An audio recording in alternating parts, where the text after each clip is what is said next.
To dream with pride means to show up authentically and unapologetically and fully in oneself. To celebrate who we are and where we are, to be able to look forward in a way that is inclusive and celebratory as well.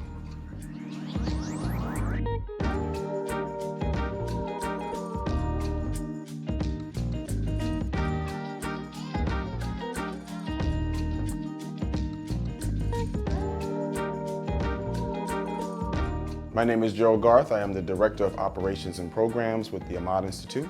Ahmad is Arming Minorities Against Addiction and Disease, a nonprofit based in South LA. I am also the Board Treasurer as well as the Director of Community Programs with LA Pride. I am also the co-founder of Black LGBTQ Activists for Change, or BLAC, with the mission to amplify, highlight, and celebrate Black and Black LGBTQ people and their contributions to society.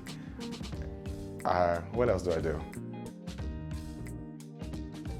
So much of the work that I do, and humbly so, has really been centered around amplifying undervoiced communities. And so if I were to say what is the thread that weaves all of my work together, it is being a voice and a friend to the friendless and voiceless. So intersectionality is a major part of the work that I do. It actually is probably the most paramount function, because I recognize, and many of us recognize, that experiences look so differently at those points of intersection. And so I often say it is one experience to be a farmer. It's a different experience to be a Black farmer. It's a whole different experience to be a Black female farmer. And so when we look at intersectionality as it relates to the core senses of who we are, it's really important to make sure that those pieces are centered in a way that embodies and encompasses a person's whole life. Historically, folks have been asked to choose which parts of themselves to celebrate, and so much of the work that I'm graced to do looks at creating spaces for people to value and celebrate all of who they are at the same time.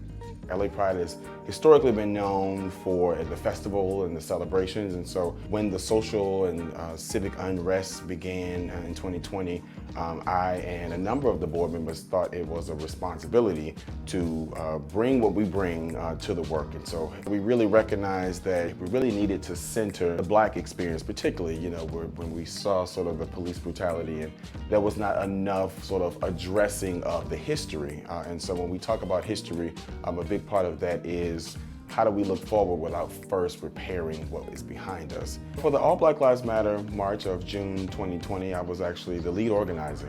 When we look at race and gender and sexuality and class, all those for many people are very core parts of who they are. And so when we can build spaces and opportunities for people to celebrate and look at the unique needs and challenges of those intersectional identities, we felt it was really key. My mission has been to help people, to tell stories, and to help people tell stories. Your Story, Your Words looks at honing the skills of creative and technical writing. And when we talk about healing and growth and development, so often that begins with one tapping into their own story and being empowered by it. I am a writer. I studied English. I served as a journalist and editor for many years, and I quite honestly say, not even to be cliche, that words saved my life. Being raised as a young Black man in a time where often people have written your story for you, being able to be an effective storyteller and being able to show up in a way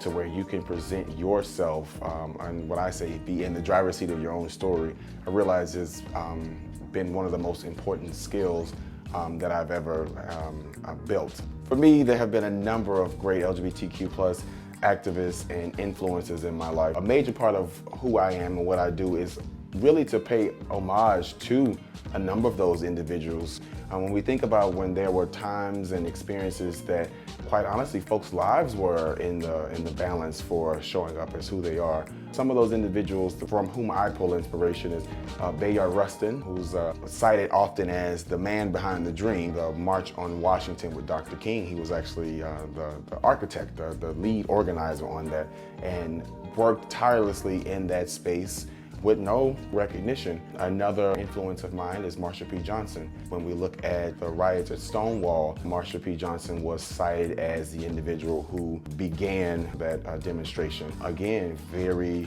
under-resourced and even not cited as such. And so looking at all the access and resources and even privilege that I have, looking at and building on the shoulders of these individuals allows me to see a world that they envision and even beyond. And there are also so many individuals whose names who we might not know, but their spirit still lives on and continues to guide the work that we do. So when I look back at our forefathers and foremothers, pulling on the strength of them allows me to dream with pride. To be a beautiful person means to be committed to your own best self, as well as individuals and everyone else connected to you.